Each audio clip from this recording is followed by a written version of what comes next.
Welcome to As the Story Grows. I'm Brian Patton. Today we welcome Thrown Into Exile vocalist Evan Seidlitz to the podcast. Thrown Into Exile just released their new EP, Passageways. Evan talks about the Cleveland metal and hardcore scene and his part in it, moving to LA to explore musical opportunities, joining, leaving, and then rejoining Thrown Into Exile, the band's hope for the future, and more. Thanks so much for listening to As the Story Grows. If you're brand new to the podcast, welcome and thanks for listening. If you are not subscribed to the podcast feed on your podcast platform of choice, I would love it if you hit the subscribe button, leave a comment on an episode you love. I'd appreciate it. I will read it on the podcast. You can head on over to As the Story Grows or check out our show notes to find links to our Discord server, our mailing list, and our Patreon page where you can support the show financially and get early access to every episode. And if you think somebody might dig this episode, dig Thrown Into Exiles, dig the podcast, share it with them. Enjoy getting to know Evan from Thrown Into Exile.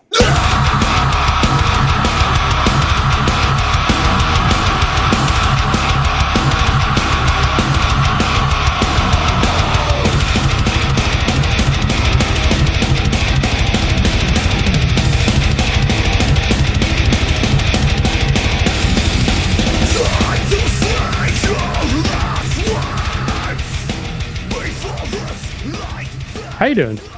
Good, doing well. You still out on the West Coast? You in LA? Yes. Yeah, where are you at? DC. Oh, okay. Wonderful. My brother lives outside of Richmond. Oh, nice. Nice. I don't know how far that is from where you're at. It's about 2 hours. Okay. Yeah. I mean, depending, traffic here is like there, traffic sucks. Yeah. I was talking to someone, I think from Atlanta, and I was just like, every big city, everybody thinks their traffic's the worst, but like traffic in cities is just shit, right? Like, I agree. I totally agree, man. It doesn't even, people always, LA traffic's the worst, New York traffic's the worst. Every city's got their problems. Yeah. Where'd you grow up? Did you grow up in California, in the LA area? No, I grew up in Cleveland. I moved to California when I was 24. Nice. No, I just dated myself in 2004, so I've been out of for about 20 years. What was growing up in Cleveland like? Change of seasons. Yeah, see all 4 seasons, which was nice. The winter season, probably the season that you don't want to last the longest. Always seems like it does. But I wouldn't have changed growing up there for anything in the world. Because growing up there in the time that I did, it was right in the middle of like all this development that was going on as far as like housing and everything like that. So, growing up, there was a lot of woods around where I was at that was still underdeveloped. Yeah. So we used to always just be hanging out in the woods, building forts, probably drinking alcohol. But yeah, I really like growing up there for sure. It's quiet. It's a nice place to raise a family, but I had other intentions. I tried to go to school in Southern Ohio for like 6 months for a vocational to be like a park ranger, but realized it wasn't for me. And then I came back to Cleveland, started working in kitchens when I was 19.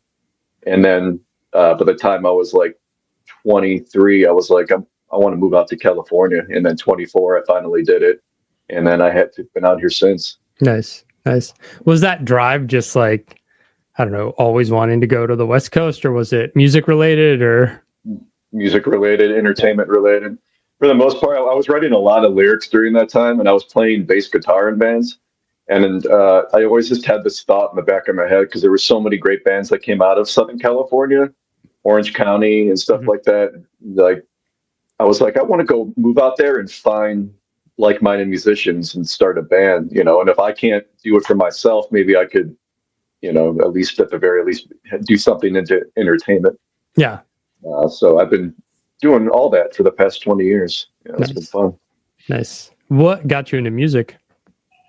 What did get me into music? I mean, right at the time I was like 12 to 13 years old, there was a lot going on. Like 13, 14, that's right when like grunge broke. Okay. Yeah. Right around like 93, 94. And so I was listening to like Nirvana and like Alice in Chains and stuff like that. And that at the same time, listening to Aerosmith, at the same time, listening to like LL Cool J, like just a melting pot of all these different genres and cool stuff that was going on during that time. But I think, and then I think I heard Pantera for the first time and like really kind of gravitated towards like Phil Anselmo's vocals. Yeah. And like the way that he did it and his approach to his scream and stuff like that. So, that's, I think, what really kind of drove me into like really want to being in a band. And my friend had picked up guitar at the time, and I was like, well, if we're going to start, maybe we should start a band. I'll pick up bass guitar. I didn't think that like or bands have two guitar players sometimes. So I didn't even think about picking up a guitar. I was like, I'll pick up bass. And then I took lessons from a teacher for like a year, this guy named Super Dave, and took lessons for a year, got to the point where I could read tab and being able to play by listening, just to listening to songs. So I was like, okay, started playing in bands when I was like 13 and 14, and then all the way up through high school, playing bass guitar in bands till I was, about, it wasn't really till I moved out to California when I started fronting bands. Oh, yeah. And I kind of set down the bass guitar, which is unfortunate. I really wish I would have continued as much playing the bass as I did really focusing on being a frontman and lead singer of a band, because obviously you're more valuable if you can do more than just scream in a microphone and put on a show. Yeah. But yeah, regardless, at that time I really started fronting bands when I was like 24. But yeah, I love music, entertainment. It was really cool to me. My mom's a singer. She used to sing in a choir that toured around Ohio and like kind of just all over up in that region, Michigan and stuff like that, Pennsylvania. And so if I got any kind of voice, it was definitely from her. My dad wasn't into much singing or anything like that, but mom sure was. And she was definitely, now she plays in a ukulele group that she tours around with. So, oh, wow. That's fun. Yeah, it's cool. I think any sort of entertainment or entertainer bug I got from her. Nice. Were you a part of like the Cleveland hardcore metal scene? I'm trying to think if that would have been the time like Integrity's happening at 6 feet. Yeah. Or Zayo. I remember like seeing Zayo when I was like 13, 14 years old. I wouldn't say I was a part of it going to the shows. I didn't start really playing out at clubs till I was like 17. I think I was 17 years old and I played the Fantasy nightclub in Lakewood. Nice. Which is kind of like where Trent Reznor got his start, numerous other bands. But the Fantasy was one of those places there was another place called Riot 101. It was a record store. They used to have like punk rock shows in the basement. And, in that neighborhood, there was another, I forget the venue, but that's where I saw Zayo for the first time when I was like 13 or 14. So yeah, like from the get, I was just kind of drawn to like that more aggressive, kind of live show stuff. But yeah, and then Peabody's, the original Peabody's down under in the flats, going down there. I remember I did play shows there too, probably when I was like 14 or 15. It was cool to kind of be that age and being able to play out, as well as like backyard shows as well, which we always put together. But yeah, I look back at it now, I was like, man, it was pretty cool to be able to play venues at that age. Yeah. Because now I look at it, I'm like, I don't think there's probably very many like 14, 15-year-old kids that are playing out. So grateful that I had the opportunity to start touching stages at that age. Yeah, it was a much different scene back then, anyways, where everything was smaller and the local scene, like touring bands would come and just like attach themselves to the local scene and just like it'd be a free for all of local bands, right? There would be, usually typically a gang of people on the show. And remember seeing Mushroomhead for the first time when I was like 13 and 14 and like feeling that rush of that live show of a metal show for the first time. I was like, just hooked, beyond hooked. Yeah. Let's jump ahead in time. How did Thrown Into Exile get started? I think it was like 2011. I was looking for a band at the time. I had already been in LA for like 2007, 2008, and I started playing out in Los Angeles, played on the rocks above the Roxy for the first time, my band previous. And then 2011 came around, and that's when I met Mario. And, just from going down to the Sunset Strip, to shows and to venues, and heard that he needed a singer for his band. And so I went and rehearsed with them. I was like, this is cool. This is heavy. And from the very get-go to 2011, I think between that and then 2013, when we hopped on the Rockstar and Interjig Mayhem tour, we had done, actually prior to that, I think it was 2012 when we did the Sumerian, like Headbang for the Highway. Yeah. It was a kind of like a ticket sale thing, as well as like how many people you could get out for your actual set to come. So that was at the Key Club. And so we had played like about 23 shows, I think, opening up for international acts between the time we started in 2011 and the time that we did the Headbang for the Highway. And most of those, as a lot of the shows on the Strip in Southern California, it's kind of a pay to play thing, or at least sell tickets to be able to play. Yeah.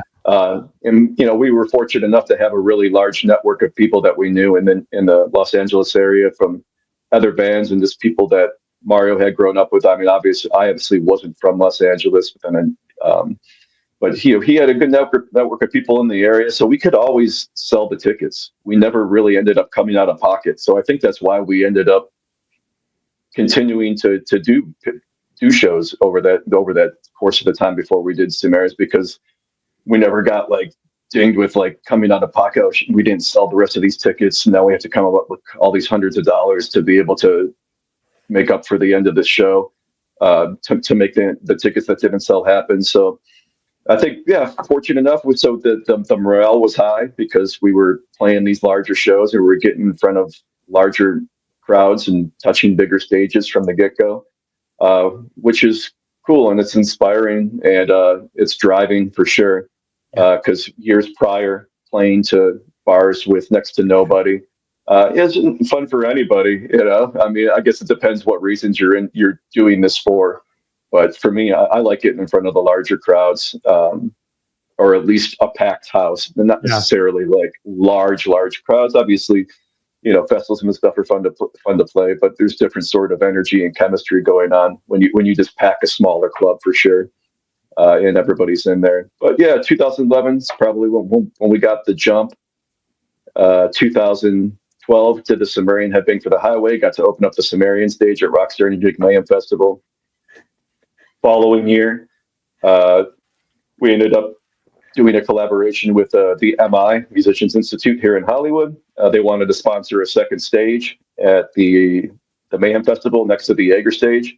So we had worked out a deal with them. Mario being MI alumni, we decided we said we would open up that MI stage every day as Thrown Into Exile, and we would set up the MI tent along with the other vendors, and have people fill out lead cards to be able to send them information so the school could send them information, about what they do, as well as we got to sell our merch and everything out of that tent as well.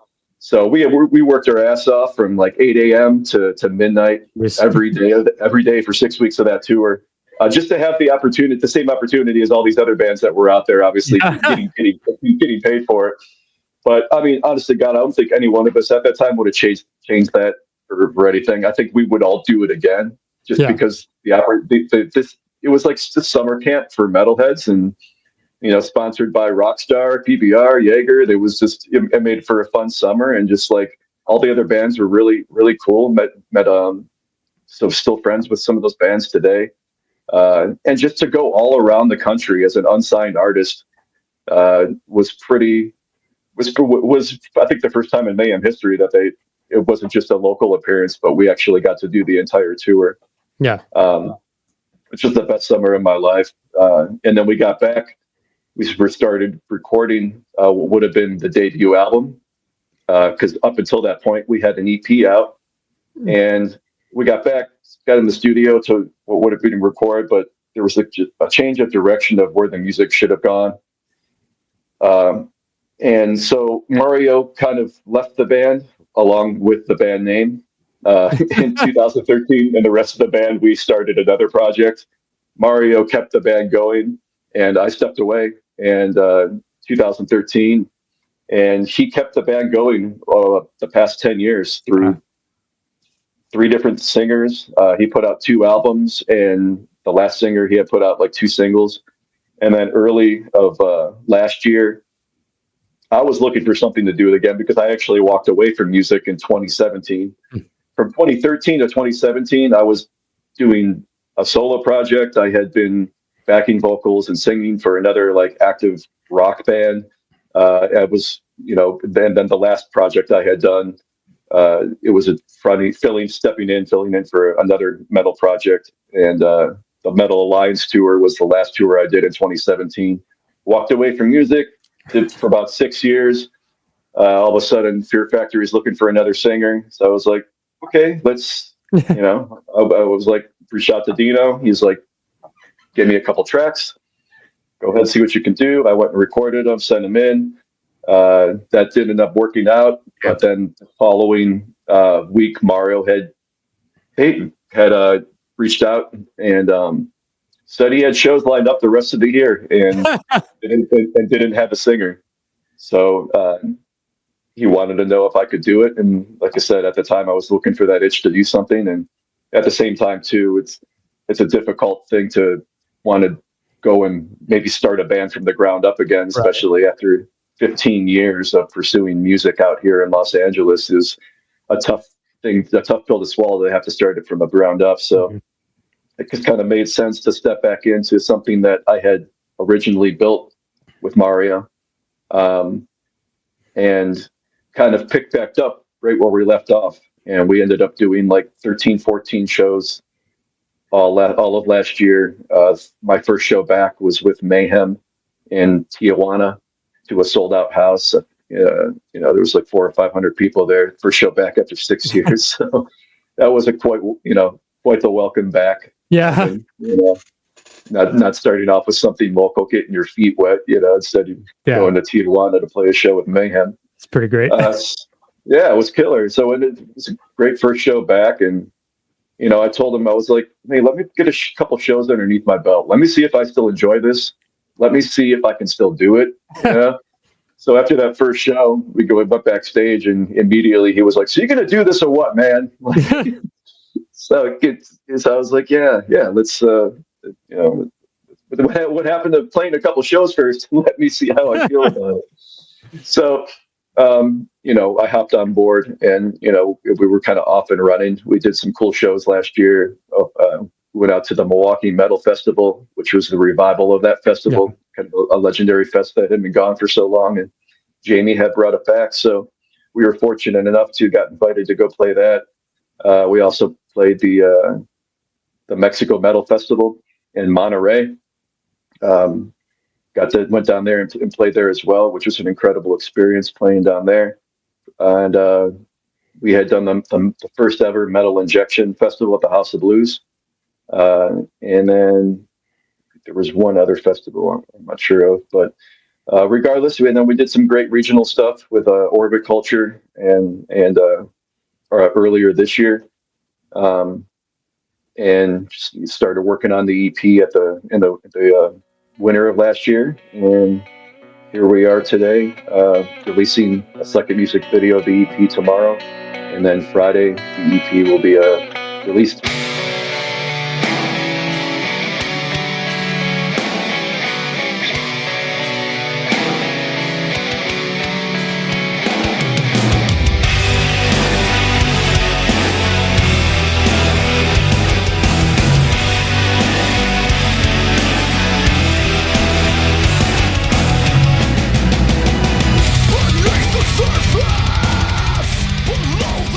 Was there something about lockdown and kind of isolation that you think brought that itch to do music again back? Like, I know COVID kind of re-centered everyone's priorities. And Sure.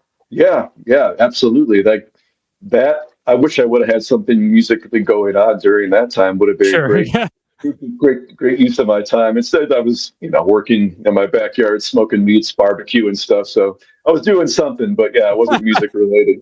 But yeah, I think coming out of that, I think, a lot of people, myself included, you kind of just realize how quickly things can be taken away, how short life is. You prioritize your shit, and you kind of figure out what you want to do with the rest of the time that you have here.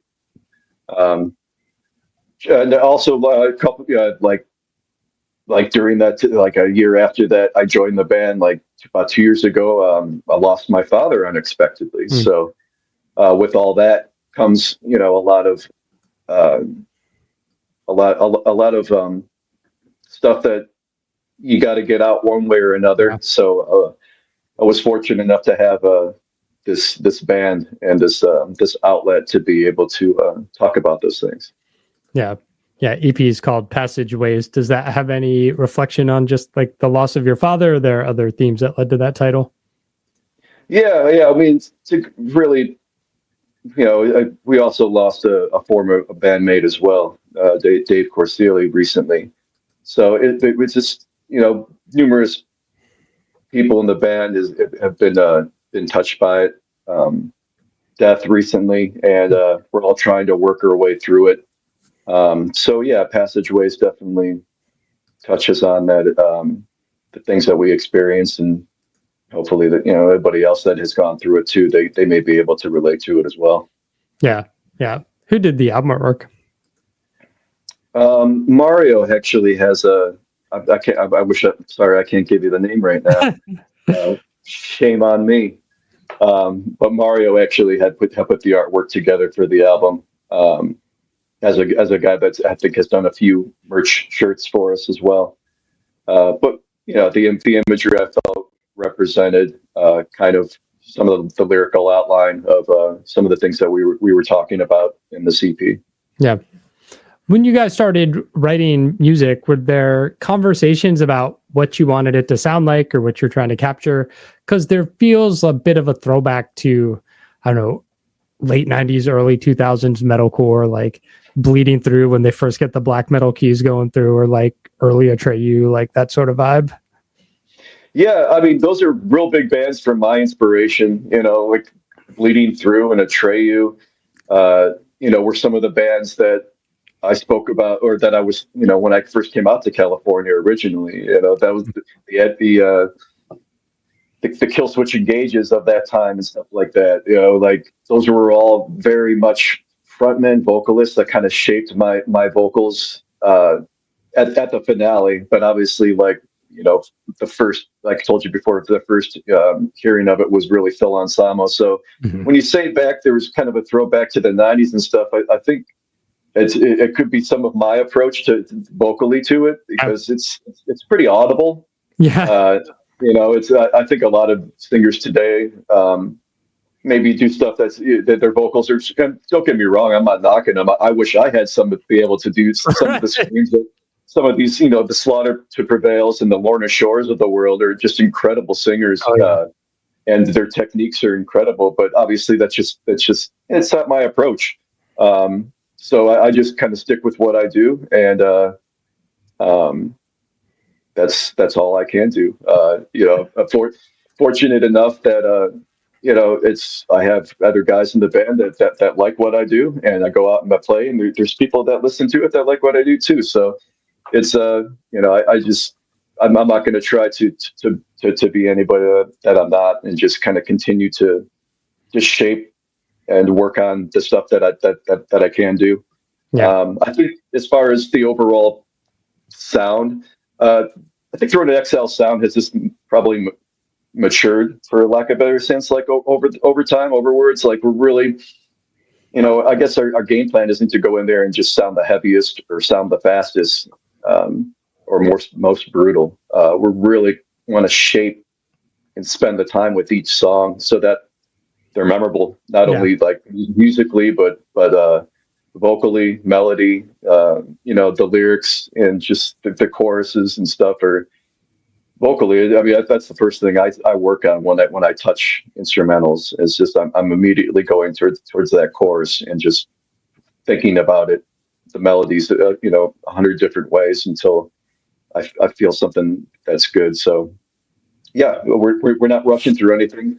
I think even going forward, we're probably going to work more on focusing on just singles as opposed to trying to like really work on a bunch of songs at once and put the effort that maybe people put into an album, put those into just singles. Yeah. And go from there. Yeah. I mean, that seems to be the new musical landscape. And it's like, so many even bigger artists are going that route. Like, it makes sense, right? Like, if you got to constantly be in people's faces, I mean, for better or for worse, right? Like, yeah, because I mean, at the same time too, it's like you get an awesome song that everybody feels good about. Okay, let's work on the imagery for it. Let's have what's the single artwork going to be like? Okay, what can we do for a music video? All right, let's write a treatment for that music video. What are we going to talk about?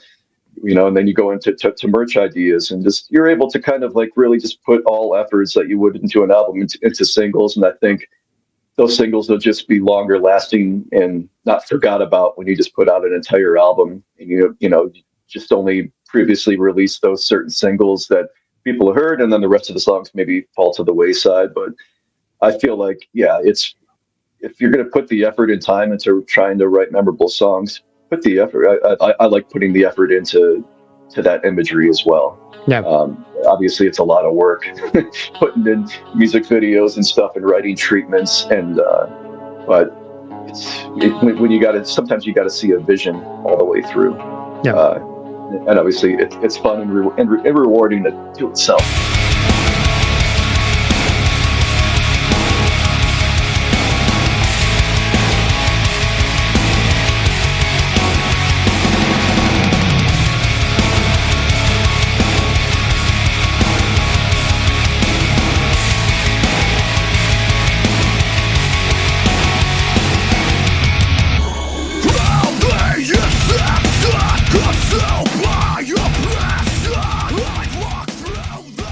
EP's out Friday. What's your plans for the future? I mean, you guys seem to have the relational capital within the scene to not just get kind of cast aside as an independent band, right? Like, yeah, I mean, I think when we finished up the masters of the CP, we had sent them out to probably half a dozen at least different record labels. So we'd like to get a record label behind it, probably more or less just for distribution purposes, as well as just marketing and advertising, is really getting the name out here. I mean, the band's been a band for 10 years and there's still, we're realistic in knowing that there's still plenty of people that have never heard of the band. Yeah. It all comes down to just getting it in front of people. So I think at this point, we're really focusing on just trying to get picked up to be able to get that. In the meantime, EP release show at 1720 this Sunday. We're doing 2 regional shows with God Forbid, December 12th and 13th. And then we'll be playing a show December 3rd with Arch Enemy in Tijuana as well. So those would be the 4 shows to round out the year. And I think we're going to shoot another music video for another one of the singles that's on the EP. Yep. And then there's another song that didn't make the EP that we're going to finish up as well and probably shoot something for that come March of next year. So over these next few months, we got some stuff rolling out, and we're going to stay busy for sure.